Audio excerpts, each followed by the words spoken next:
So what are you going to do now?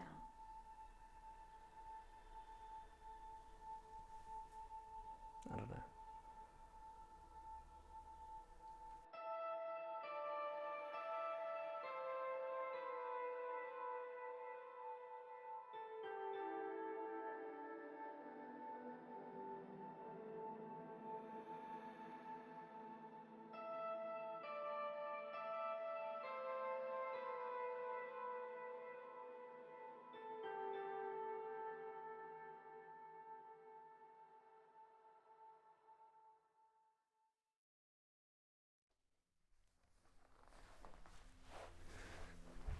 So Carlo, it's been a while since we last spoke. How are you feeling now? A lot better. Still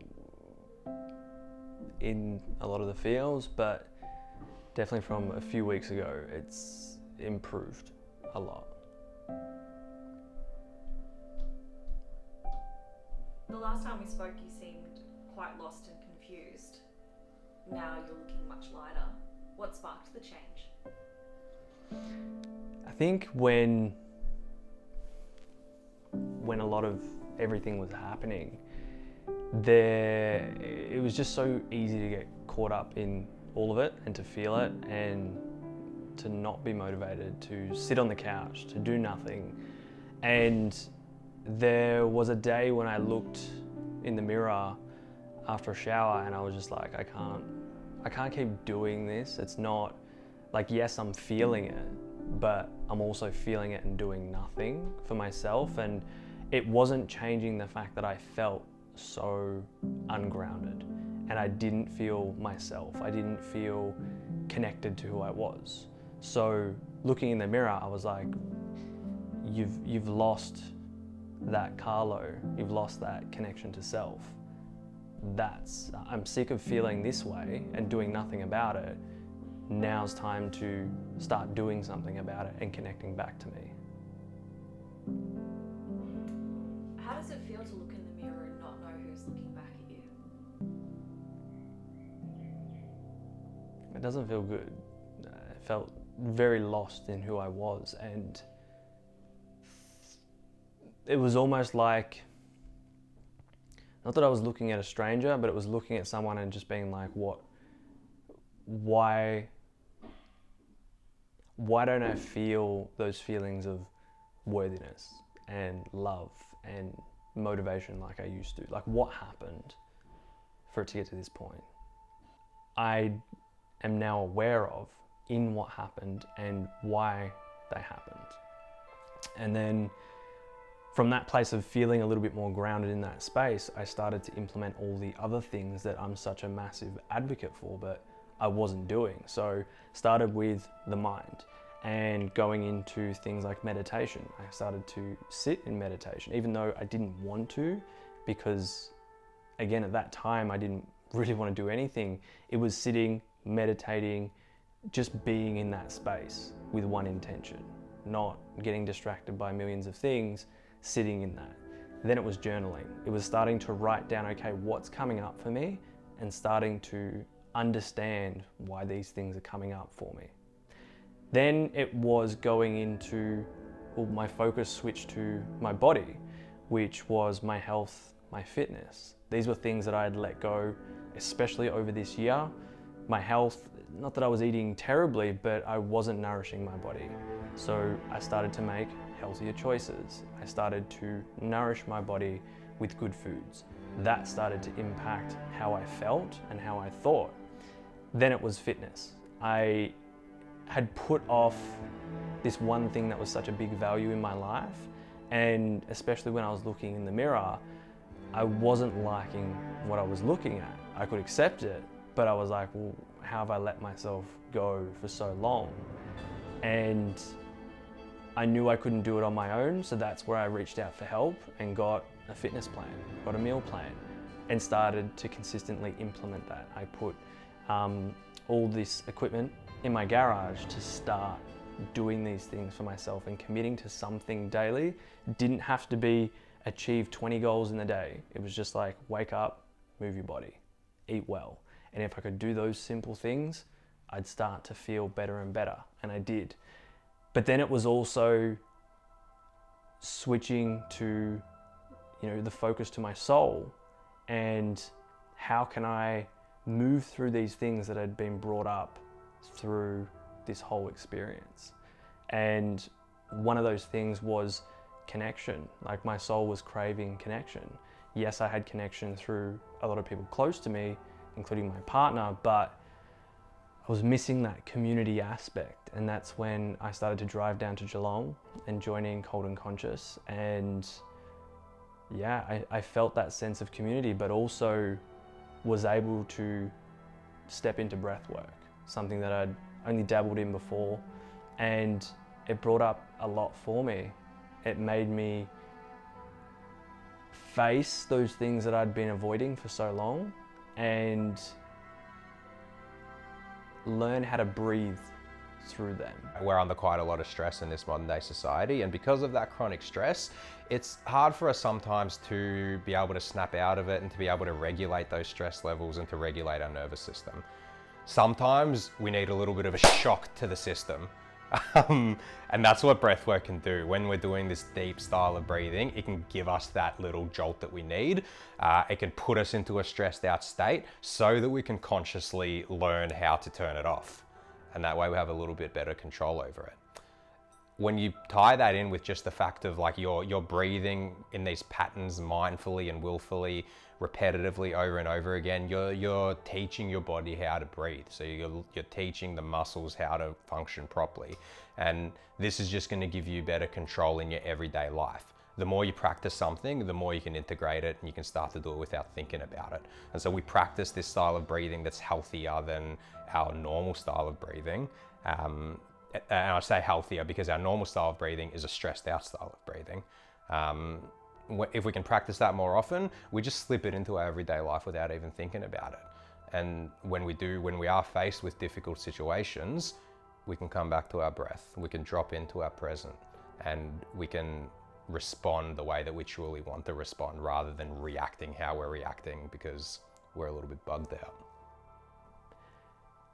From there, we then stepped into the ice, and that is something that I've done for a long time. I take cold showers all the time, but my body and my soul didn't want to sit in the ice, and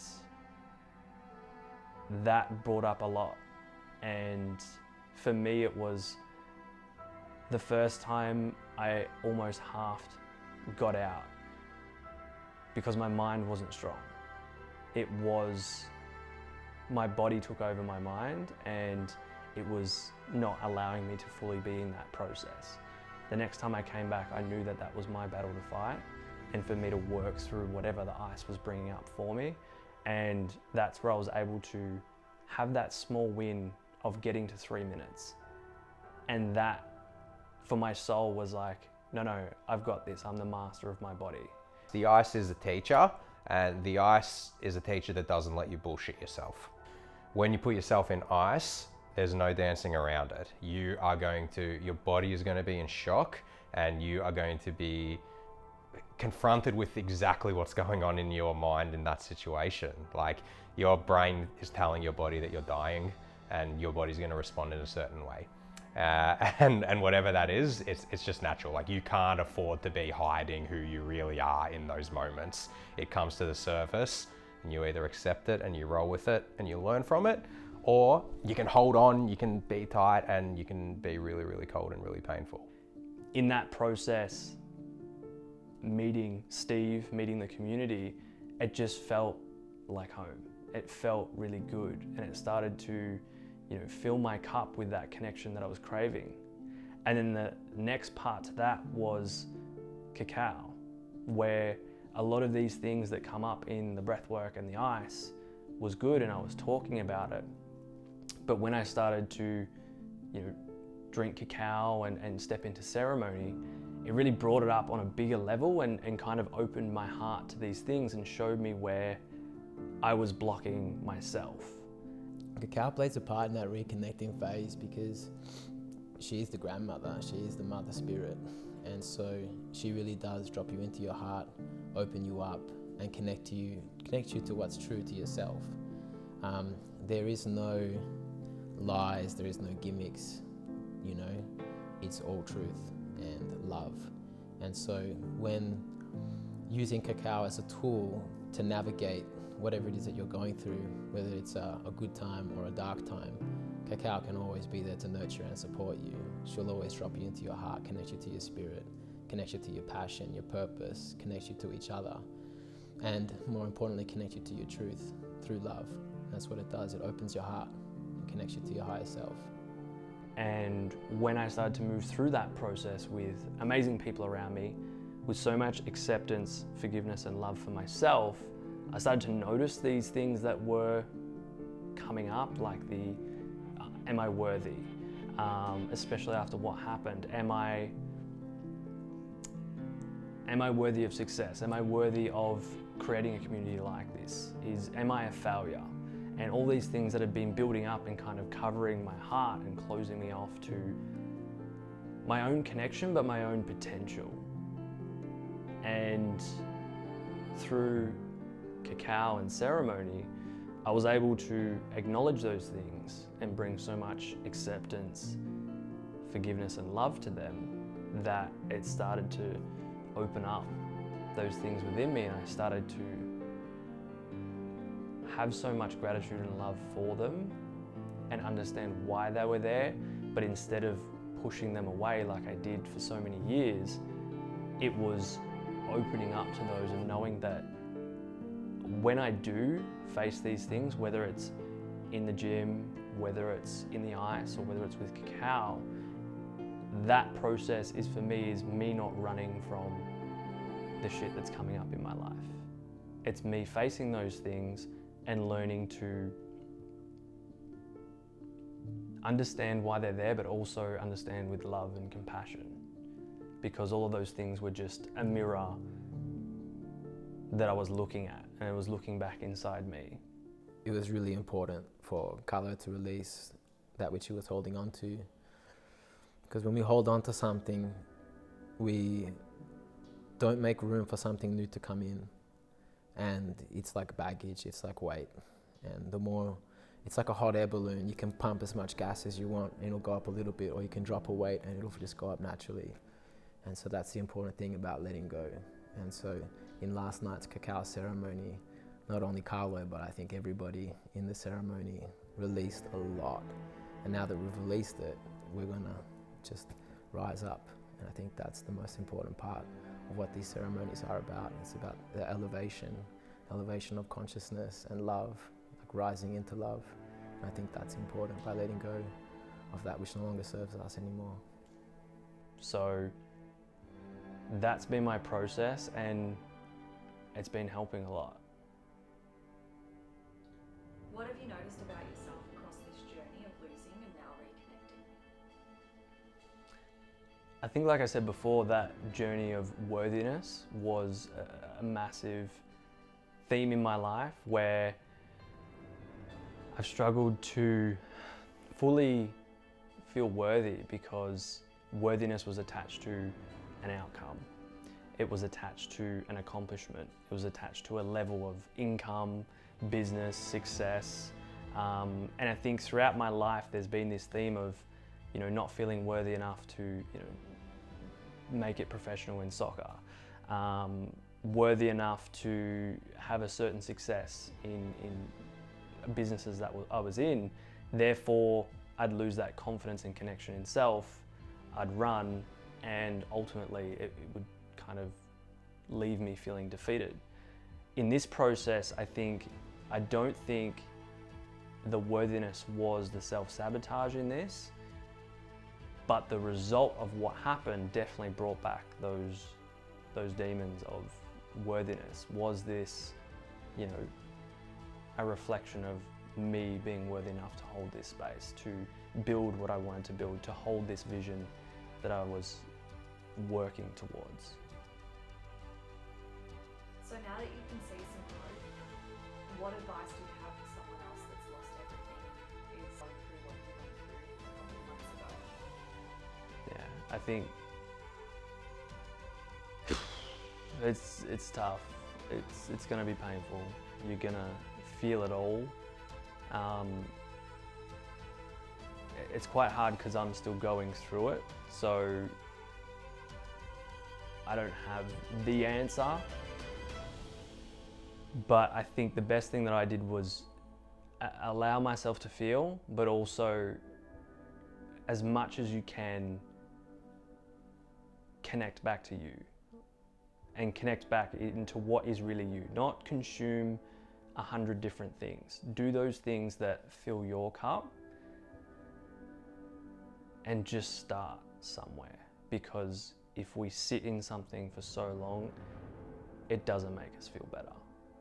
We just prolong any improvement. Start somewhere, do something for you, and watch that compound into progress for you. Why is it important to be uncomfortable in this process? Because the discomfort is where we grow. Not always. Doesn't always have to be uncomfortable, but this is where the real work is. And when we're dealing with this internal stuff that really moves you and has been blocking you and has been holding you back for so long, facing that stuff is going to be uncomfortable. But if you can find hope and allow that hope to give you some comfort through the discomfort, we'll make it through.